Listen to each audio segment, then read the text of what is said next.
জ্ঞানের অভাব ছিল, হ্যাঁ আমি বুঝি নাই। হ্যাঁ পানি সাইডে যাওয়ার কারণেই এই জায়গাগুলি নষ্ট হয়ে যেতেছে। অ্যাড্রেস অন দা রোডে আপনাদেরকে স্বাগতম। তো বন্ধুরা, আজ আপনাদেরকে একটা গুরুত্বপূর্ণ কথা শেয়ার করব। আপনারা যারা বাড়ি তৈরি করতেছেন তারা এই ভিডিওটা দেখবেন মনোযোগ সহকারে। তারা অতি দ্রুত সাবধান হয়ে যান। একটি মারাত্মক ভুলের কারণে হয়ে যেতে পারে অনেক বড় ক্ষতি। আপনারা বাড়ি তৈরি করার সময় আপনাদের মিস্ত্রির উপর অতি ভরসা করবেন না। ভালোভাবে দেখে শুনে চিন্তা করে তারপরে বাড়ি তৈরি করবেন। দেরি না করে মূল কথায় চলে আসি। আমি আজ যাচ্ছি একটা ব্যক্তিগত বাড়িতে। তো উনি আমাকে ফোন দিয়ে বলেছিল তার বাড়ির ছাদ দিয়ে নাকি রুমের ভিতরে পানি প্রবেশ করে। তো আজ যাচ্ছি সেটা দেখার জন্য।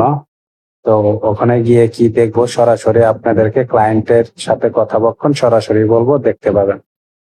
আমরা এখন চলে এসেছি। আমরা সিঁড়ি দিয়ে উপরে উঠতেছি। বাড়িটা মূলত 6 তলা।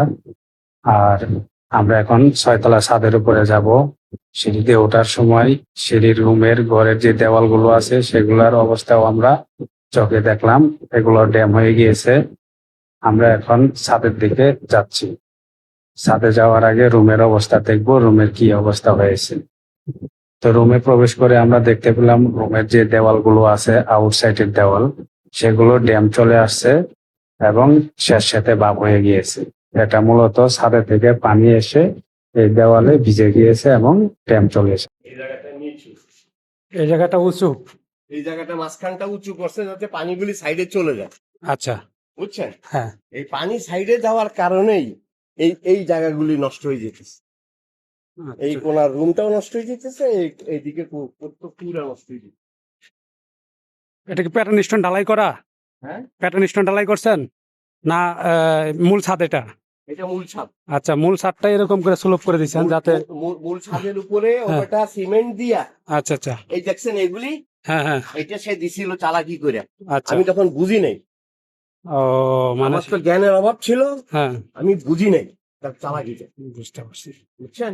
হুম। মানে একটু বাদ বাদ দিয়ে- দিয়া বাদ দিয়ে পানি জমায় রাখতো আর কি। জমায় রাখছে যে, কিন্তু সে এখন এই যে এই পানিগুলোই রুমের ভিতরে যাচ্ছে তো মূলত। আবার এখানে যে ওই যে পানিটা দেখলাম রুমের ভিতরে, হ্যাঁ। ওই পানিটাই তো রুমের ভিতরে যাচ্ছে। এগুলাই চতুর্দিকের পানিগুলাই রুমের ভিতরে যাচ্ছে। ঠিক আছে, সমস্যা নেই, একটু ওয়াটার প্রুফিং করে দেওয়া যাবে, সমস্যা নেই এটা। তো এই হলো মূলত কাজ। মিস্ত্রির একটু ভুলের কারণে আজ বাড়িওয়ালার অনেক বড় ক্ষতি হয়ে গিয়েছে। কেননা মূল ছাদ করার পরে ওনারা প্যাটার্ন স্টোন ঢালাই করেনি এবং কি বিল্ডিংটা নতুন করেছে। 2-3 বছরও হবে না, তার ভিতরেই এখন রুমের ভিতরে পানি যাচ্ছে। তো তারপরে সমস্যা নাই, এটার একটা সমাধান আছে, ওয়াটার প্রুফিং।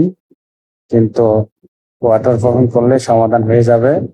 তারপরেও আপনারা যারা বাড়ি করবেন একটু ভেবে চিন্তে কাজ করবেন যাতে এই সমস্যার সম্মুখীন হতে না হয়। তো আজ এই পর্যন্তই। আল্লাহ হাফেজ। আমার ভিডিওটি ভালো লেগে থাকলে শেয়ার করবেন এবং কমেন্ট করবেন, আর সাবস্ক্রাইব করতে ভুলে যাবেন না। ইনশাল্লাহ। আল্লাহ হাফেজ। আবার দেখা হবে নতুন আরেকটি কোনো ভিডিও নিয়ে।